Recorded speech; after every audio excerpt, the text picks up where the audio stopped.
Greetings, members, one and all of the Salivation Nation. Could this development lead to 2 tons of missing silver coins? Let's explore.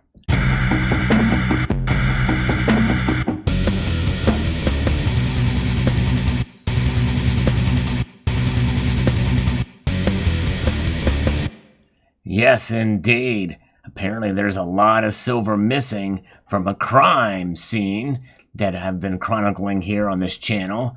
And thanks to Doctor Who, the latest development in this case from South Dakota. This has been quite a case indeed of missing silver eagles.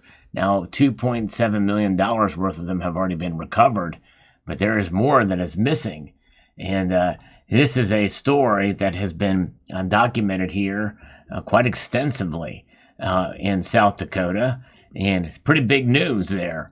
In fact, if we watch this little bit, you can see exactly what I'm talking about in terms of the what has been found and what is still missing in terms of silver eagles are concerned. Certainly, one day,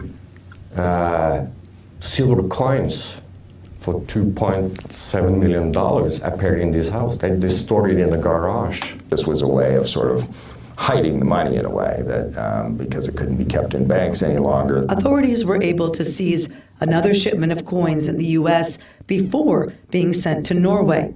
However, more silver coins are still missing. So there's 2 tons of silver coins missing. No one. 2 tons? Yeah. For more than $1 million is missing. So there it is. So that is what is missing yet from this heist, or this situation where the heist was of people's money that was taken for these eagles, and also for large mansion. A lot of different things happening in this story has occurred. Well, there's been a recent development here where there's a defendant that was deported from Norway to South Dakota. Another suspect in what's known as the Silver Coin Schemers case has been extradited from Norway to the U.S. and had her first appearance in court in Sioux Falls. 40-year-old Labova Berkute of Latvia has pleaded not guilty in the money laundering conspiracy case. Berkute was married to another defendant charged in the case, Laurent Rossier, who called himself the General.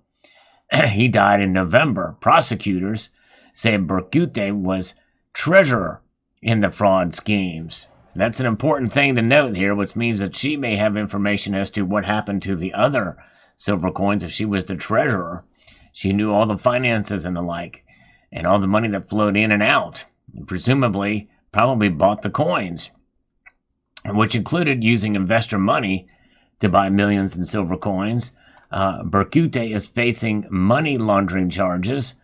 While she lived in Norway with Rossier, she is a Latvian citizen. So it's an international case involving 3 different countries now. Nathan Peachy, a self-proclaimed pastor from Pennsylvania, was sentenced to 25 years in prison for his leadership role in the schemes. His co-defendant, John Weiner, failed to show up for his sentencing and was apprehended recently in New Mexico. We covered that story as well. His sentencing will be rescheduled in Sioux Falls federal court. And again, here is an image of what the monster boxes look like, all stacked up there, that was seized. They were stored in a garage in this home in Norway. So Berkute faces up to 20 years in prison if found guilty. Wow, that's a pretty big, long sentence. She is scheduled to go on trial on May 31st.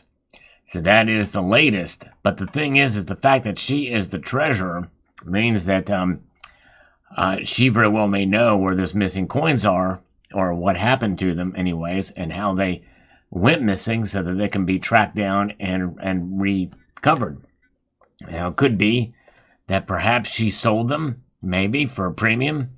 And of course, knowing the premiums on silver eagles in a normal market compared to where they are crazy right now, she probably could have done very well on the secondary market with the silver eagles. But nonetheless, it is fascinating to see how this story has taken a turn and how they used silver to kind of hide their money, as opposed to gold, which takes up a lot less space and more portable and the like. But it's pretty interesting. Maybe they thought buying the gold would raise too many red flags. Well, I would think monster box after monster box after monster box of silver eagles would certainly raise red flags as well, or at least green flags, because the monster boxes aren't green. But it's interesting to see developments like this that we see. I mean, she'd been in custody in Norway, but now that she'll be on trial here in the U.S., more than likely they will be able to get some questions answered, and hopefully she will testify, spill the beans, at least what happened to those missing silver eagles. Where are they at? Could they be buried somewhere in Norway? Could they have been moved to Latvia, maybe? Who knows? Maybe it was very interesting that there was a shipment that was seized in the States before it was shipped out to Norway of silver coins. And then they found the ones that were in the garage there. So it could be that the missing coins may not have left the place where they were purchased. But you would think if that was the case, it would have been documented and found out. Unless there is the source is still under investigation as to where these were purchased, because who knows? My guess is they were probably purchased from a legitimate bullion dealer, and my guess is there's not that many would have that. Not many bullion dealers that would have this amount of silver eagles to be purchased at one time, or maybe they were purchased over a series of months and from multiple different sources to avoid suspicion. Who knows? Either way, it is what it is. The silver is now being liquidated, and that liquidation of silver will help to be able to pay back as restitution for the victims, although some have not received their just compensation back yet from this case. It's going to be a long, slow process. Again, May 31st apparently is when her court date is. Will there be information shared between now and then to help us get to the bottom of what happened to these missing coins? 2 tons. That's a lot. That's a heck of a lot of silver. That's pretty amazing. So let me know what your thoughts are in the comment section below. If you enjoy stories like this, I will hope you will consider subscribing to the channel, pressing the thumbs up button. I do post videos on a daily basis, and so I hope you enjoy. And I want to thank Doctor Who again for sending this story to me. And I want to extend a multitude of gratitude to you all for taking the time to watch this video, and to encourage you to please rate, share, comment, and subscribe.